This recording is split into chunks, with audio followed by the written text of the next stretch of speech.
성경은 하나님의 말씀입니다. 성경은 1500여 년 동안 40여 명의 저자들에 의해 기록되었지만 원 저자는 하나님이시죠. 하나님의 감동으로 기록되었기 때문에 원 저자는 하나님이시고 사람은 감동을 입어서 그 말씀을 우리에게 전달하게 된 것입니다.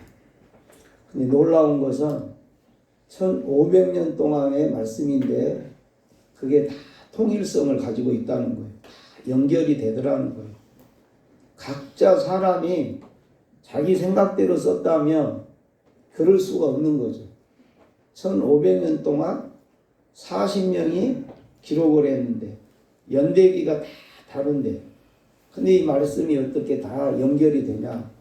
바로 하나님이 주신 말씀이기 때문에 그렇다. 그렇게 우리가 믿습니다. 성경을 그래서 특별 계시의 책이다 그럽니다. 계시라고 하면은 하나님이 자기를 열어 보여주셨다 그런 뜻이에요. 하나님의 뜻과 정신과 마음과 또 인류 경영의 설계를 드러낸 것이다. 그게 계시의 책입니다. 근데 계시는 크게 두 종류로 이야기합니다. 하나는 자연 만물을 통해서 하나님은 당신을 보여주셨다. 하나님의 마음과 뜻과 정신과 그것이 자연 만물에도 다 드러난다는 것입니다. 자연 만물 중에 자연 계시 중에 으뜸은 또 역사라고 부릅니다. 지난날의 역사를 살펴보면 하나님이 어떻게 섭리하셨다 하는 것이 보여진다는 것입니다.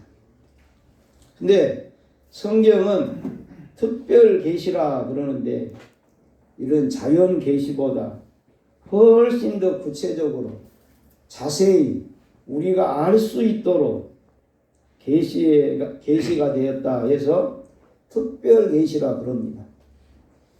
그래서 지금도 세계 최고의 베스트셀러 가장 많은 사람들이 읽고 있는 책 단연코 성경입니다.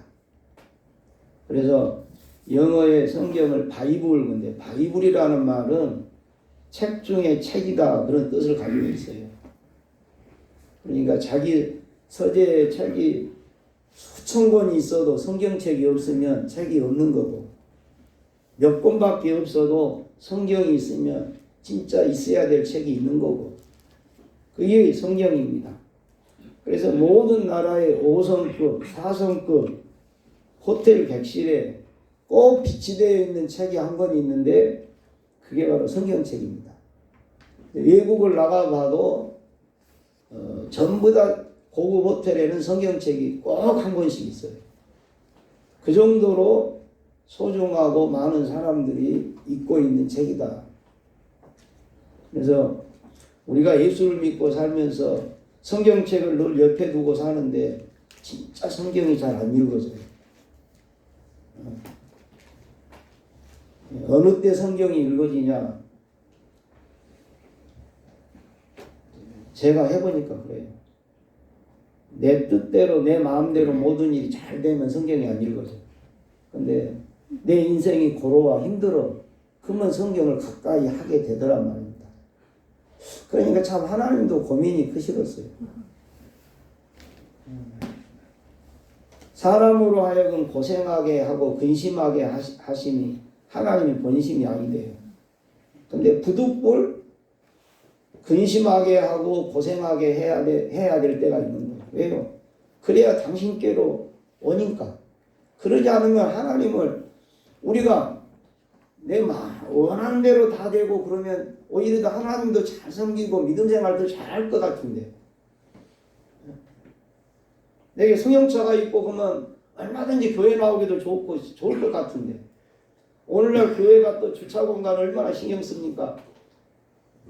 정말로 교회에 오기가 너무 좋게 만들려고 애를 쓰는데 정작 정말로 믿음 생활이 엉망이란 말이에요. 어떤 사람이 믿음 생활을 잘하느냐? 물론 좋은 환경과 여건이 갖춰져 가지고 예수를 잘 믿는 사람도 있어요. 그러나 그런 사람보다도 오히려 내가 원하는 대로 모든 일이 되면 하나님을 늘 멀리 갔다 가. 성경책도 옆에만 입다뿐이지 한 번을 펴도 제가 안 읽는단 말이에요. 내가 힘들고 고달플 때 주님을 찾는다. 아까도 내가 박수 치려고 늦게 와서 박명석 집사, 유경남 집사하고 또 장봉희 집사, 이명 집사는 자기 차가 없잖아요. 버스로 다녀. 근데 거의 결석을 안 해. 자기 차 있는 사람은 차가 어디 다른 데로 가버려. 자기 차가 없는 사람은 오히려 역으로 교회로 나오는 거 보면 우리가 그걸 알 수가 있는 거예요. 자, 오늘날도 여기 지금 예배를 드리고 있지만은 어떤 사람의 예배가 하나님 앞에 더 가까이 갔고 간절할까? 내가 원하는 대로 모든 일이 지금 만사형통이 잘 돼. 그 사람이 드리는 예배 물론 그래가지고 예배를 잘 드릴 수 있어. 그러나 사람은 그렇게 되기 어려워. 모든 일이 잘 되면 예배를 드려도 건성으로 드리기가 쉬워. 간절함이 없어. 누가 지금 예배를 제일로 잘 드릴까? 자기 삶에 아픔이 있는 사람. 뭔가 지금 고통이 있는 사람은 똑같은 시간에 나와 있어도 하나님을 향한 간절함이 있단 말이에요. 애절함이 있단 말이에요. 이게 참 좋으면은 더 잘해야 될 것인데 좋으면 떠난단 말이에요. 자, 여러분이 이제 스스로 생각해봐. 내가 성경을 일주일을 한 번이라도 안 본다 그 말은 살만하다는 뜻이에요. 인간적으로 그냥.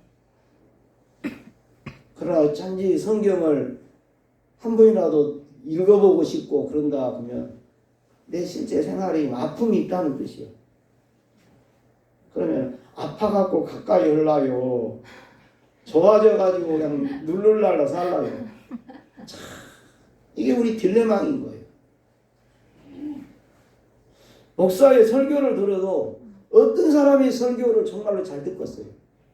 뭐 교회면 좋은다는데 조는 것이 나만 졸면 문제가 아니 옆에 사람도 은혜를 못 받게 하니까 문제다니까.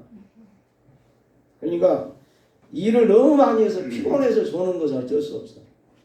근데 습관적으로 조는 것은 내가 지금 영적으로 깨어있지 못하기 때문에 그래요. 내가 태만하기 때문에 그러는 거예요.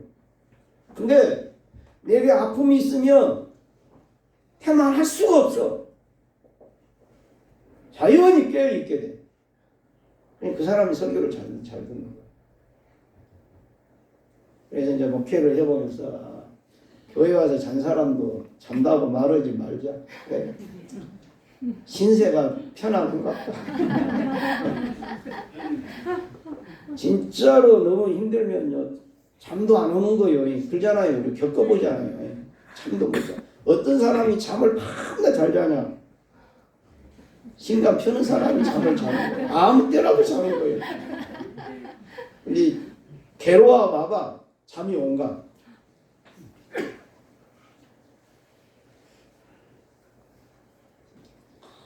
영국의 스코틀랜드의 보너 목사가 성경을 이렇게 칭송을 했어요.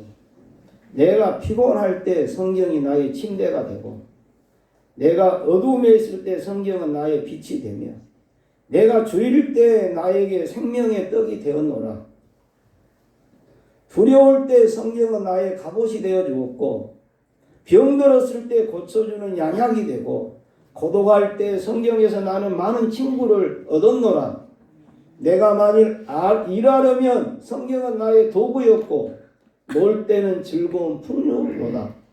만일 내가 무식하면 성경은 나의 학교요 풍파가 일어날 때 나의 피난처가 되었다. 우리가 살다 보면 어려운 일이 많죠. 누구의 도움도 받을 수 없고 누구도 도와줄 수 없는 어려움이 많습니다. 암담한 일을 겪기도 하죠. 그때 우리 그리스도인들은 이를 이겨내는 방법이 하나 예비되어 있는데 그 말씀과 기도인 줄로 믿습니다. 아멘. 그래서 꽉 막힌 상황에서도 기도에 무릎을 꿇고 하나님 앞으로 나아가 미련하고 교만한 자아를 내려놓고 전능하신 주의 인도하심을 우리가 받게 되는 것입니다. 컵이 있다고 해요. 컵에 물이 들었어요. 컵에 물이 들었으면 다른 걸 담을 수가 없어요. 다른 걸 담으려면 물을 비워야 다른 것을 담을 수 있어요.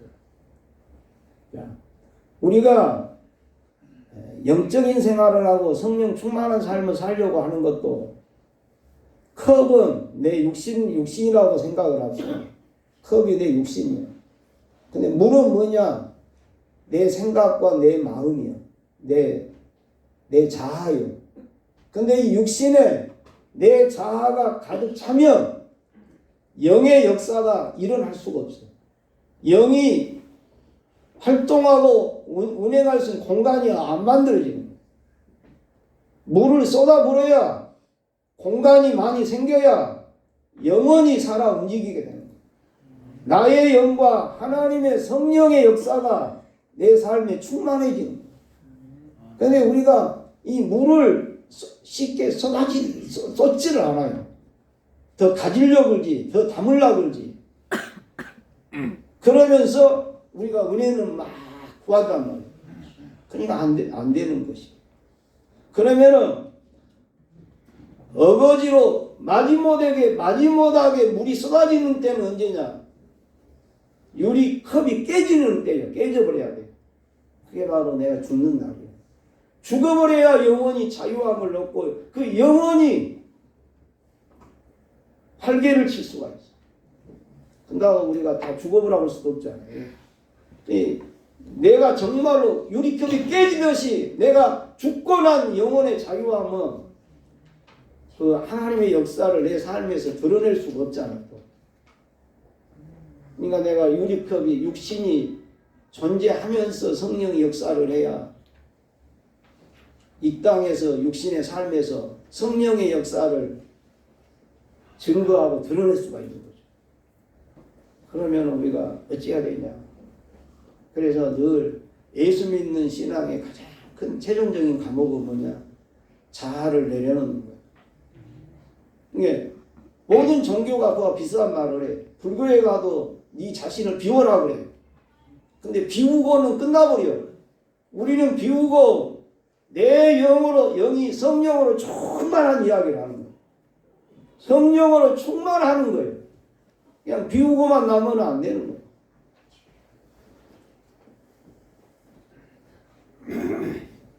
그래서 우리가 기도에 무릎을 꿇고 하나님께로 나가고 미련하고 교만한 자아를 내려놓고 전능하신 주의 인도하신 우리가 사모하는 거예요. 그러면 정말로 살아계신 하나님을 내가 체험한 내 영혼의 성령의 충만함이 깃들어서 내가 육신을 입고 사는데도 하나님의 역사가 나를 통하여 증거되고 드러난다. 우리가 컵에 물이 가득한 것처럼 내 생각이 가득 차 있어요. 내 마음이 가득 차 있어요. 그러니 성령은 와 오셨지만 예수를 믿는 자에게는 성령이 오신 거예요. 믿습니까? 그러니까 믿게 되는 거예요. 그러나 그 이상 못 나간단 말이에요. 우리가 성령이 충만해져 버려야 되는데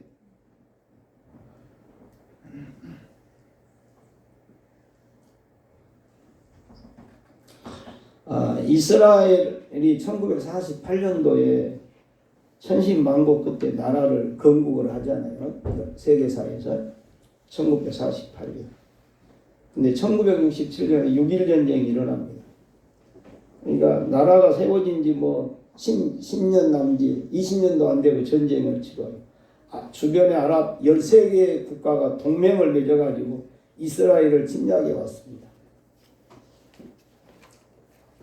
주변 아랍 국가들은 석유를 팔아서 축적한 돈으로 어마어마한 현대 무기를 사서 육해 공군이 총 동원되어 이스라엘을 공격합니다. 간단하게 전쟁이 끝날 줄 알았어요. 모두가 유대인들은 이제 지상에서 사라져버린다 생각을 했어요. 그때 이스라엘은 한쪽 눈이 애꾸눈인 모세 다얀이라고 하는 장군이 있었습니다. 이 장군이 기자회견을 하는데 세 가지 이야기합니다.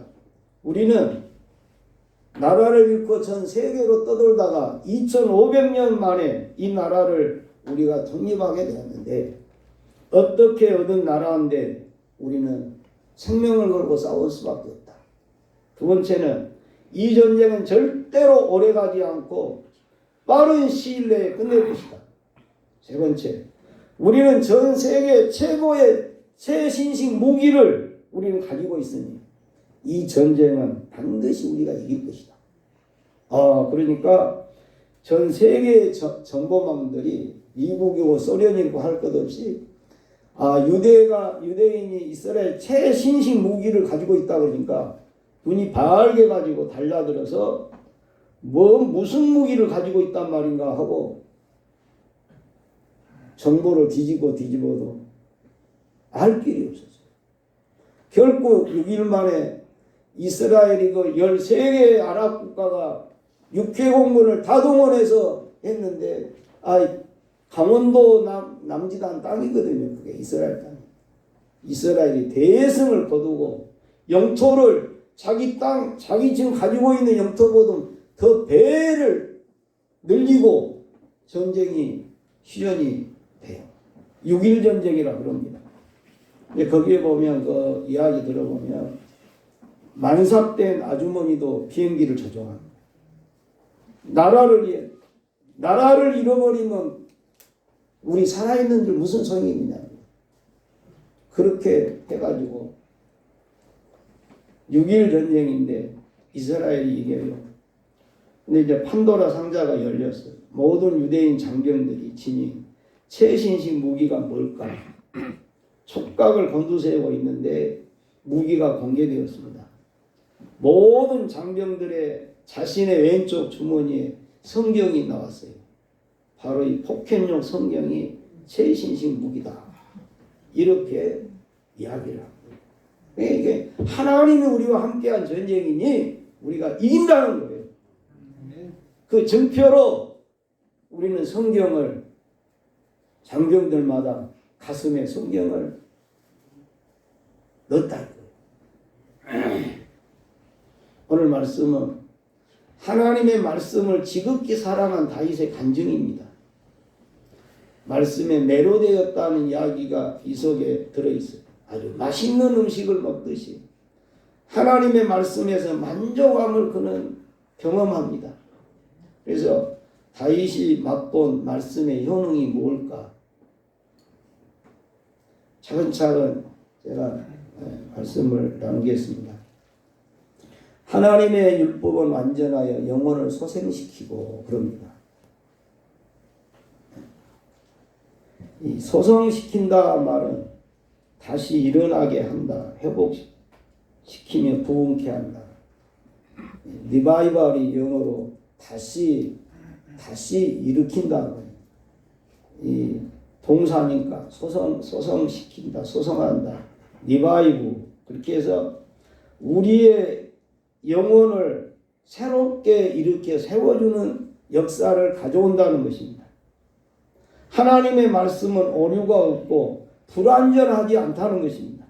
그래서 우리가 믿을 수 있고 우리의 영혼에 있어서는 다른 것이 필요하지 않고 성경이면 충분하다는 것입니다. 영혼의 양식은 성경밖에 없어요. 하나님 말씀밖에 없어요.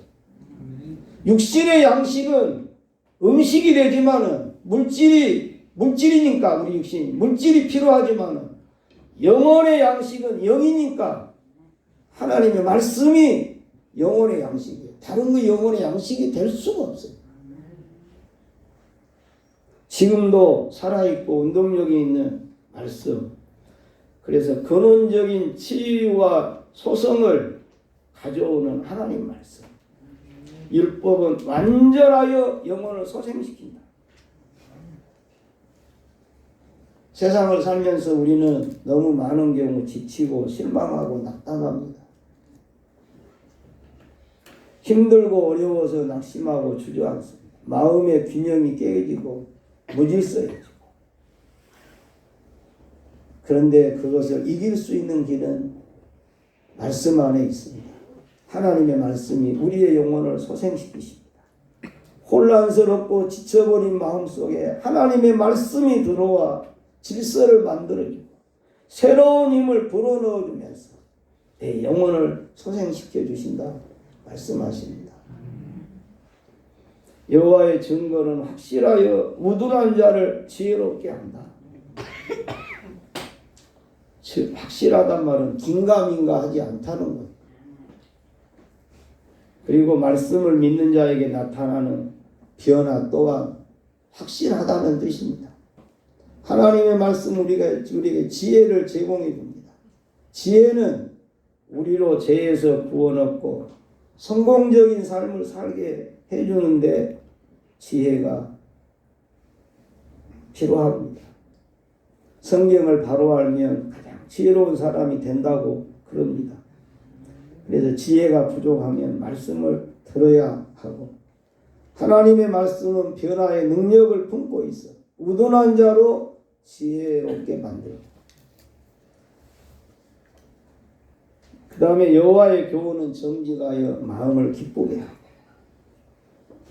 선하신 하나님께서 말씀하신 모든 것은 정직해서 정직하고 선한 말씀이 우리의 영혼의 육신에 기쁨이 된다. 거짓되고 불평과 불만이 가득한 삶 속에서는 기쁨이 없는데 말씀에 집중하여 살면 무엇과도 비교할 수 없는 기쁨이 충만해지는데 마귀도 빼앗을 수 없는 기쁨, 심령이 시원하고 만족하고 우리의 심령이 하늘로부터 오는 기쁨으로 채워지는 그 역사가 말씀 속에 있다는 것입니다. 아멘. 여러분 권력의 정점에 있는 사람들 가운데 잠을 제대로 주무시는 분이 별로 없다고 그럽니다. 독재자일수록 더 잠을 못 잔다 그럽니다. 무슨 일이 일어날지 모르기 때문에 잠을 자지 못한답니다. 경호원들이 2겹, 3겹, 4겹을 싸고 있어도 잠을 편히 못 잔다는 것입니다. 지식이 많고 똑똑한 사람도 잠을 잘 못 잡니다. 그래서 세계적으로 천재적인 철학자나 문학가나 예술가 이런 사람들 중에 자살해 죽은 사람들이 많습니다. 왜 자살을 합니까? 그들은 인생의 두려움과 무서움을 누구보다 더 빨리 알아차리기 때문에 그렇습니다. 어두운 것, 삶의 무거운 것을 가슴으로 다른 사람은 더 많이 느끼기 때문에 살 수가 없는 것입니다.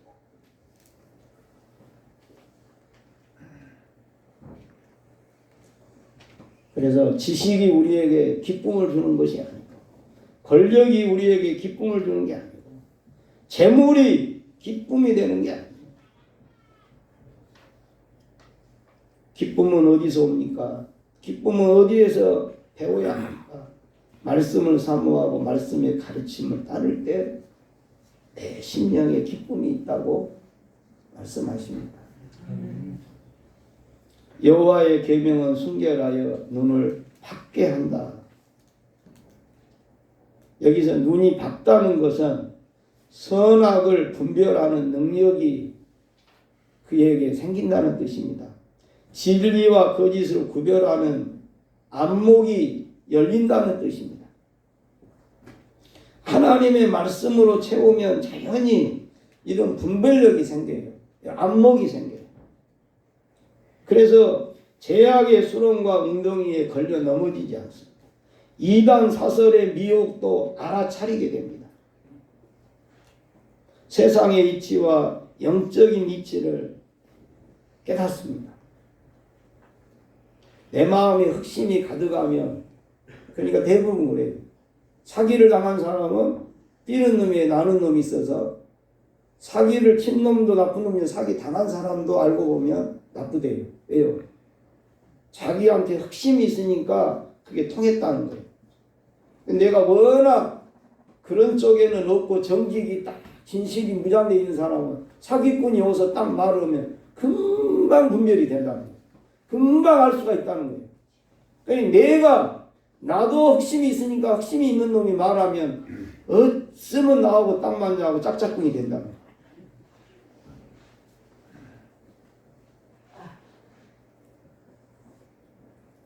분별력이 생깁니다. 거짓과 참을 분간하는 안목이 생겨요. 그래서 주님도 그래요. 내 몸의 등불은 눈이다. 내 눈이 성하면 온몸이 밝을 것이고 만일 나쁘면 내 몸이 어두우리라. 그러므로 내 속에 있는 빛이 어둡지 아니한가 보라. 우리 눈에 겉눈과 속눈이 있다 그럽니다. 겉눈은 사물을 보는 시력이, 속눈은 영역입니다. 시력이 좋은 사람은 1.5가 나오고 0.5 이하면 안경을 써야 해요. 티베트의 푸른 초원에서 양을 모는 목동의 시력이 2.5까지도 나온답니다. 어린아이들 막 태어나서 눈을 뜨고 이게 시력이 형성이 되면 이 어린아이들 눈이 2.0, 2.5까지. 어른들은 이 흙밭에 개미가 겨간 뒤 애들은 봐요. 우리는 안 보여요, 진짜로. 진짜 안 보여요. 그렇게 시력이 좋습니다. 그러다가 살아가면서 점점 시력이 떨어지죠. 순결한 주의 말씀이 우리의 심령을 막고 깨끗하게 해서 우리의 속사람의 눈이 열려 천국을 보고 하나님을 보게 만들더라는 것입니다. 그래서 심령이 청결한 자는 복이 있나니 저희가 하나님을 볼 것입니다. 이렇게 말씀을 하십니다. 여호와를 경외하는 도는 정결하여 영혼까지. 이 말씀이 시간이 많이 가서 이걸 다 못할 것 같습니다. 못할 것 같으니까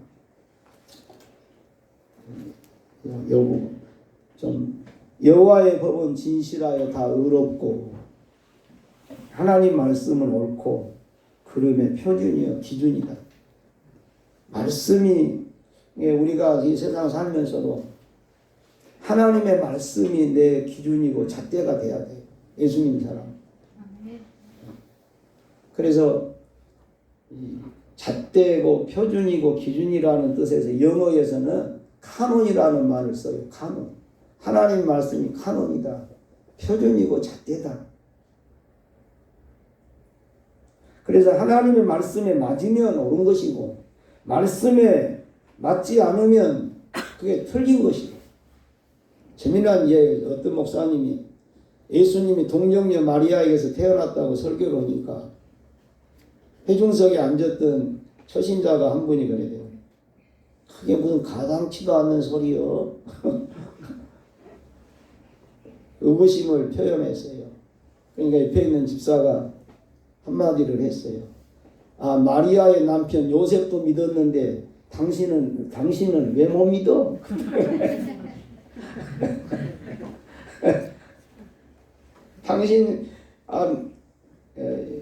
요셉도 믿었는데 당신이 왜 못 믿을 거 있어?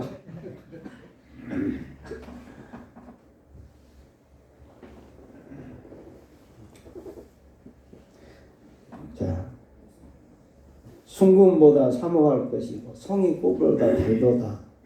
이건 설명을 안 하랍니다. 그러니까 하나님의 말씀은 순금보다 더 사모할 가치가 있다. 그런 뜻입니다. 값어치가 있다는 뜻입니다. 주의 종이 이것으로 경고를 받고 이것으로 지킴으로 상이 크다. 하나님의 말씀은 신호등입니다. 신호등과 같아요. 서야 할 곳, 가야 할 곳, 돌아가야 할 곳, 좌회전할 곳, 우회전할 곳. 신호를 안 지키면 사고나고 생명을 잃습니다. 하나님 말씀은 나침판이요. 주의 말씀은 내 발에 등이요 내게 빛입니다. 답답한 가슴으로 밤을 새우면 한시가던 사람 말씀 통해서 길을 얻습니다. 애처롭게 울다가도 말씀에서 방향과 길을 제공받고 힘을 얻습니다. 마지막, 내 입의 말과 마음의 묵상이 주님 앞에 연합되기 원합니다. 내 생각과 기도가 하나님 앞에 상달되면 얼마나 좋겠습니까? 시편 20편에 내 모든 소재를 기억하시며 내 번제를 받아주시기를 원하노라. 내 마음의 소원대로 허락하시고 내 모든 계획을 이루어 주시기를 원하노라. 말씀 안에서 주님과 교제하고 사귀고 연합하고 일치하면 이런 삶이 열린다는 뜻입니다. 예수님께서 공생애를 시작할 때 사단에게 시험을 받으셔요. 돌덩이로 떡덩이가 되어 만들어 먹어라. 성전 꼭대기에 뛰어내리면 천사가 너를 받들어 줄 것이고, 그런 걸 사람들이 보면 너를 박수갈채를 보내고 인기가 하늘을 찌르게 올라갈 것이다. 아까 또 돌덩이가 떡덩이가 되어 만들어 먹으라면 40일 금식을 했으니 빨리 만들어 먹어라. 1시간 급하냐? 지금 만들어 먹어라. 너는 만들어 먹을 능력이 있지 않느냐? 세 번째는 만국의 영광을 보여주면서 네가 나한테 절을 한 번만 해라. 그러면 이 모든 영광을 너한테 다 넘겨주겠다. 인간에게 있는 소유욕, 명예욕, 권력욕은 모든 인생이 목숨 걸고 추구하는 최고의 가치들입니다. 그러나 주님은 이것들보다도 하나님의 말씀을 더 우위에 두어야 한다고 말씀합니다. 사람이 떡으로만 사는 것이 아니에요. 하나님의 입으로부터 나오는 모든 말씀으로 살 것이니라.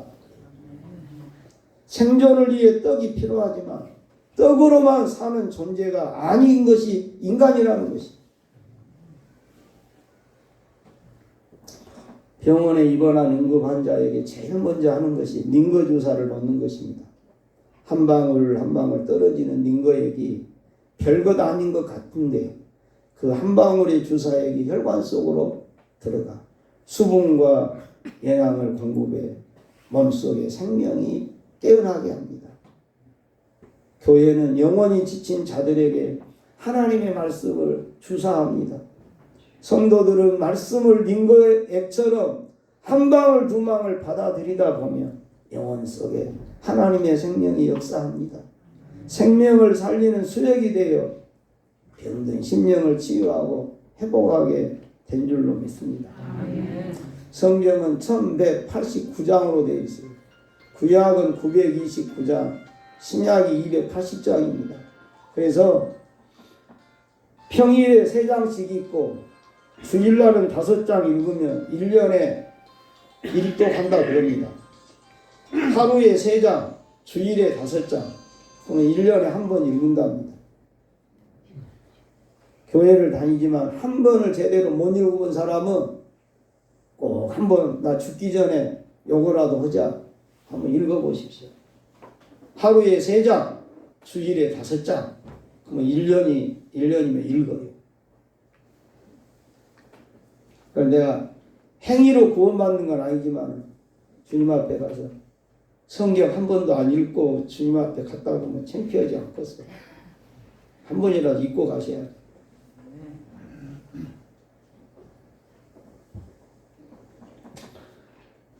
말씀을 가까이 하는 신앙생활로 영육간의 놀라운 복을 경험하시기 바랍니다. 하나님께 가까이 함이 내게 복이라. 내가 주 여호와를 나의 피난처로 삼아 주의 모든 행적을 전파하리이다. 아멘. 기도합시다. 주님, 어찌 할 바를 알 수 없는 상황에서 길을 몰라 방황할 때 말씀에서 해답을 찾게 하옵소서. 주님, 말씀으로 영혼의 길을 밝혀주시며 심령으로 기쁨과 만족을 얻게 하옵소서. 주님, 말씀 앞에 나아가기를 사모하게 하옵소서. 갈급한 심령으로 말씀을 묵상하며 깨우침을 따라 순종하게 하옵소서. 주님, 말씀 충만, 기도 충만, 성령 충만으로 이끌어 주셔서 내 자신을 이기며 죄악을 물리치며 마귀의 원세를 깨뜨리며 살게 하옵소서. 주 예수님의 이름으로 기도합니다. 아멘.